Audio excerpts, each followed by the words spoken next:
if you think about it, a lot of the Islamophobias or the verses that they use and they kind of denigrate the Quran, they say, do not take Jews and Christians as your friends. That's a common translation. Well, if you're a Muslim African American, most of your family members are Christians. So if I was a new convert and I read this and it says this, I probably would put the book down. But that's a kind of a awkward translation of that. It's saying to the reader, you should not allow others to be responsible or have a vested interest in your religion.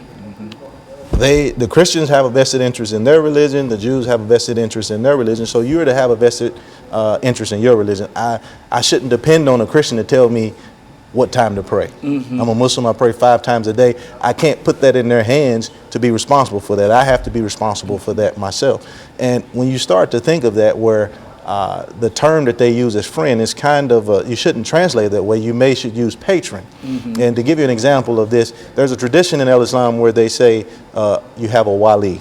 And this tradition is sort of like times gone past where a young man, he would be interested in a young woman, and he would have enough respect to go to her parents and say, hey, I want your daughter's hand in marriage. And the parents would, critique the guy, look the gentleman over and see if he was worthy of his daughter. So he had the father had a vested interest in it. This is the same kind of idea when we say don't take Jews and Christians as that, to have that vested interest or that type of friend. If you start to look at that on a much bigger scale or broader picture, all of us should take some kind of vested interest in our religion. In our religion. Whatever we associate ourselves with, if we're African Americans, we should take some kind of vested interest in our own community and its development. We can't depend on others to take the lead for us in our community and its development. And so in a real sense, it's sort of a self-recognition, a self-realization kind of thing in terms of your religion, your attitude toward your religion. Is that what we're saying? Oh, absolutely. And I'd like to continue the conversation by sharing a translation of some of the verses from our text. The text that we use is called the Holy Quran, originally revealed in Arabic.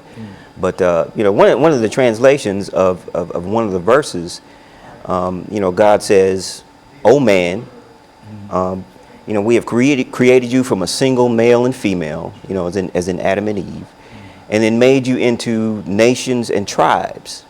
And for what reason? Nations and tribes, so that you can know one another.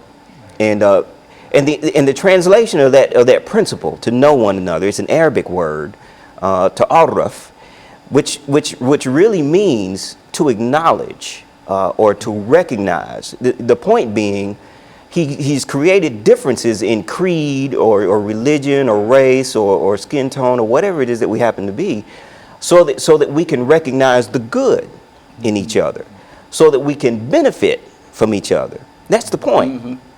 And then the verse goes on to say that the most honored of you in God's sight are the most righteous. Those people who are regardful of God first, people who are regardful of their human nature, people who are regardful of their obligations to each other. It's not the person who has the most ability to impose his will on another group.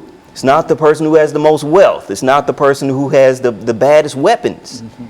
It's the person who has the strongest human sentiment, and they are able to benefit other people through their works and their actions. This is sort of the way we see. This is the prism through which we see issues of brutality and racism. And all of the terrible, brutish bullying and discourse that you see in the media about African Americans, about Muslims, about Islam, and otherwise. We tend to see it through what I consider to be a human prism. These are human problems. Racism is a symptom of a much bigger problem. We feel that people who perpetrate these kinds of crimes of oppression and brutality Hate. and hate and that sort of thing. These things come as a result of underdeveloped human sentiment.